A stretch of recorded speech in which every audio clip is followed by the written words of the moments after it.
Samedi soir, dans l'est de la République démocratique du Congo, le volcan Nyiragongo est entré en éruption.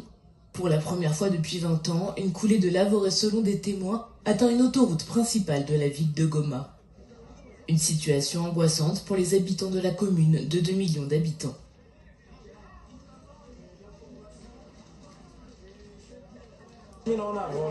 J'ai vu comment le volcan nous envahissait. C'est vers 18h que nous avons vu le feu arriver vers la colline et nous étions tous surpris. À 19h, la situation s'est aggravée. Nous avons vu que la lave allait vers le Rwanda, mais après nous avons vu qu'elle allait vers le Majengo. C'est pourquoi les gens paniquaient et ne savaient pas quoi faire. Nous ne nous attendions pas à avoir une telle éruption, nous pensions qu'elle allait juste projeter de la lave, mais nous voyons comment elle progresse petit à petit. Marqués par la dernière éruption du mont Nyiragongo, les Congolais n'ont pas tardé à prendre la fuite. En 2002, la lave du volcan avait recouvert les pistes des aéroports et causé la mort de centaines de personnes. 100 000 autres s'étaient retrouvés sans abri.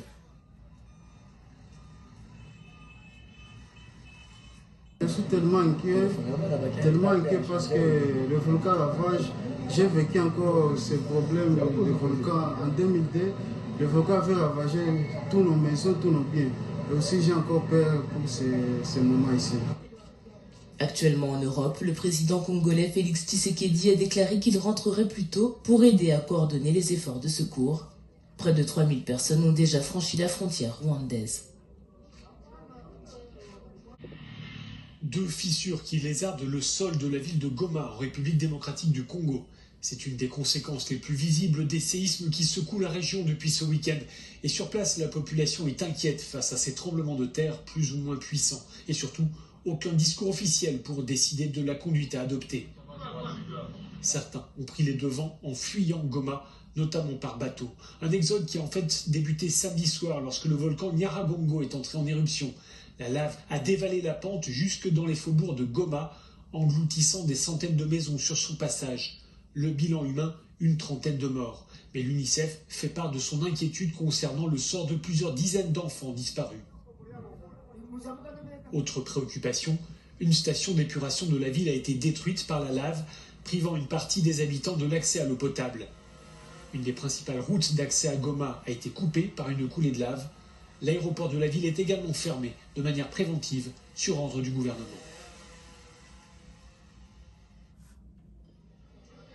Ce matin, les autorités de Goma ont ordonné l'évacuation presque complète de la ville de 600 000 habitants. 5 jours après l'entrée en éruption du volcan Nyiragongo dans l'est de la République démocratique du Congo, de violents tremblements de terre continuent de secouer la ville. Et il y a désormais un risque de catastrophe majeure, car les séismes et la déformation du sol indiquent la présence de magma sous la zone urbaine de Goma et sous le lac Kivu. Un porte-parole du Haut-Commissariat des Nations Unies pour les réfugiés a rappelé la situation déjà critique dans laquelle se trouve la population de la région. Des fonds sont nécessaires de toute urgence pour nous aider à assister les personnes touchées. Le HCR n'a reçu que 17% des 204,8 millions de dollars américains nécessaires pour nos opérations en RDC. C'est une nouvelle catastrophe alors que plus de 2 millions de personnes ont déjà été déplacées par la violence brutale qui sévit dans la province du Nord Kivu. Rien que cette année, 450 000 personnes ont été contraintes de fuir leur foyer. La première éruption a fait 32 morts. Les coulées de lave ont détruit entre 900 et 2500 habitations et privé d'eau potable une partie des habitants. Des dizaines de milliers de personnes fuient la ville par bateau, en voiture, en camionnette, par tous les moyens possibles pour se rendre le plus loin possible de Goma. L'exode avait commencé le week-end dernier. Il est désormais encadré par les autorités.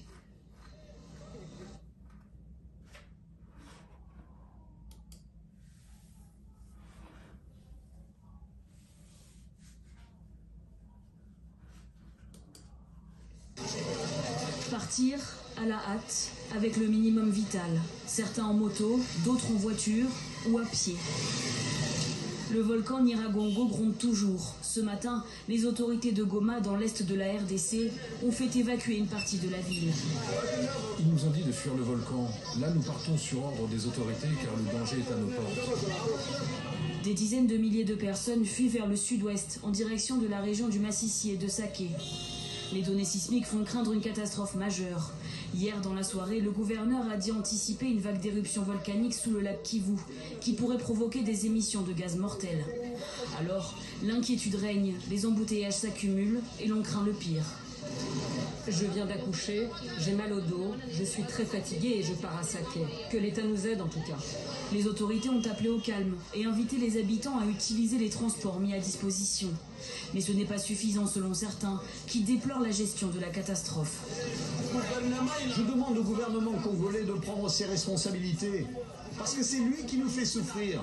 Il peut encore mettre à disposition des véhicules. Cette situation peut poser d'autres problèmes et occasionner des pertes humaines. Entré en éruption samedi, le volcan est sous haute surveillance. Des séismes puissants continuent de se